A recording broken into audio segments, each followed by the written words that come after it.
Hello, this is Sonia here with The Pretty Stitch. Welcome to my channel. If this is your first time joining me, I'm so happy to have you here. So today is Wednesday, and that means it's the Stitch of the Week.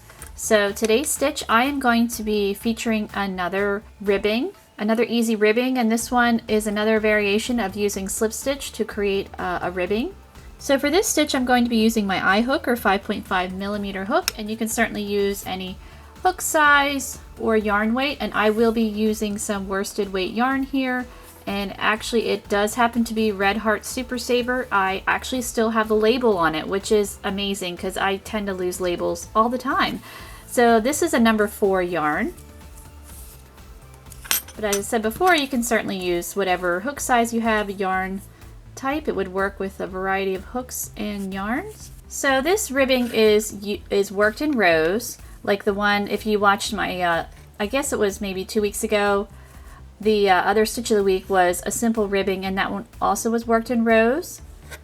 But you can convert it into the round very easily. So to get started, I'm going to chain 10.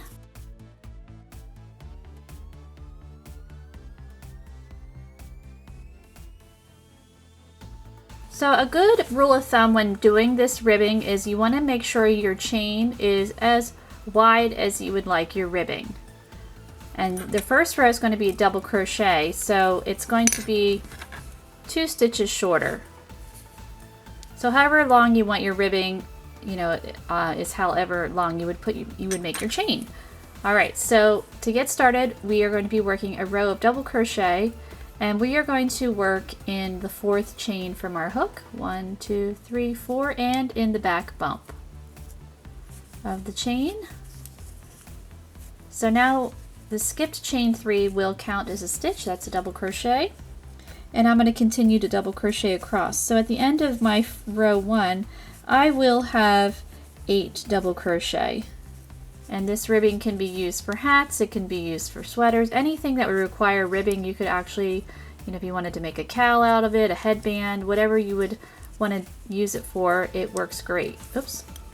I like using a slip stitch with ribbing because it does give a nice flexible fabric, and with ribbing you do want to have it to be, you know, fairly flexible, stretchy.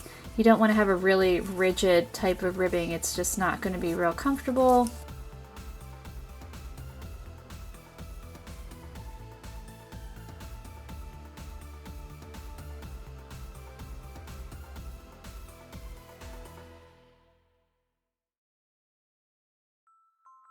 Alright, so here we go. We have 8 stitches. 1, 2, 3, 4, 5, 6, yep, 8 stitches. So this is my right side. So all of your odd rows is going to be the right side.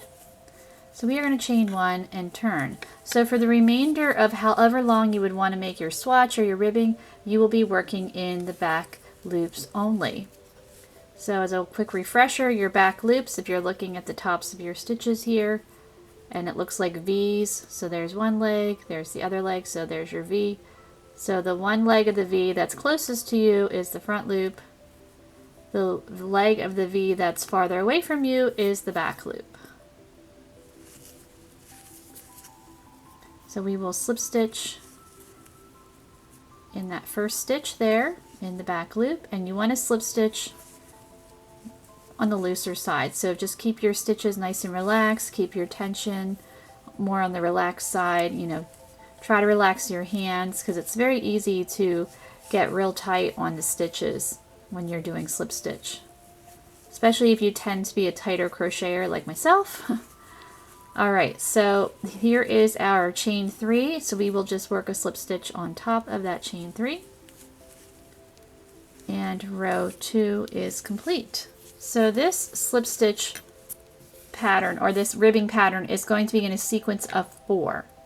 So here is row 1, row 2, and we're going to work 2 more rows of slip stitch. So I'm going to chain 1 and I will turn, and I'm going to work in the back loops again for the rest of my rows. So if you're having trouble figuring out what the back loops is, because slip stitch, like you see V's kind of all over the place, and if you're not familiar with working in slip stitch, it can be really challenging and confusing. So what I like to do is I like to have my work turned towards me like this, and a little trick that I use is this is my front loop here for the row I just completed, and I like to take a scrap piece of yarn. I mean, I don't need to do this anymore, but when I was starting out learning slip stitch crochet, it was kind of confusing for me, so I tried to come up with like little tricks to kind of help me out, and this was one of them. So alright, so I've chained one, I've turned. So when you turn it to the right side, when you pull on this scrap piece of yarn, there's your back loop. And then you can kind of just look at, so if you see, this is your back loop here, and then there's the back loop next to it. So it's kind of like a little guide to kind of help you know where to work. But I'm okay now, so I don't need to do that. But if you're new to slip stitch, then you know that might be a little trick that you could utilize. Alright, so there is our first stitch, and I'm just going to continue to work in my back loops all the way across in slip stitch. And I'll have a total of 8 stitches. So again, your swatch might be smaller, might be larger, however, you know, what wide you would want your ribbing.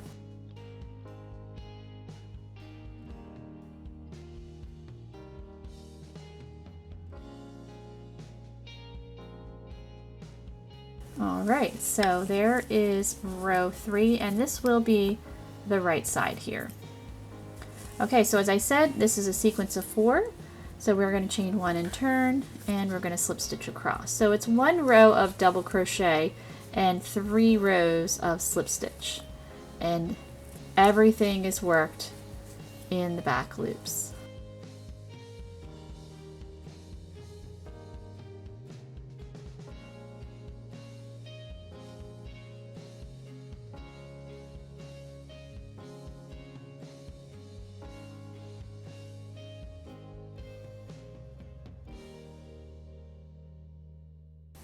Okay, so I've completed row 4, and now I'm going to chain 3 and turn my work, and then we're ready to begin row 5. So as I said before, this is the right side. So this chain 3 will count as a stitch. So I'm just turning my work towards me. So we're not going to work in here. We're going to work in the next one. And we're going to double crochet across for a total, my total is 8 stitches. And I have used this ribbing for hats. I've used it for a couple different projects. Mostly hats. I like it for hats. But I think it would make nice cuffs too, depending on, you know, if you were making a sweater, or even those like ponchos that have cuffs on them. You know, you could certainly get creative with it.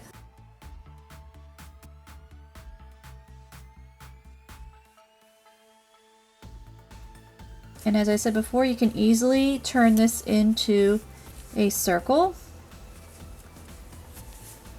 So I will show you how to do that.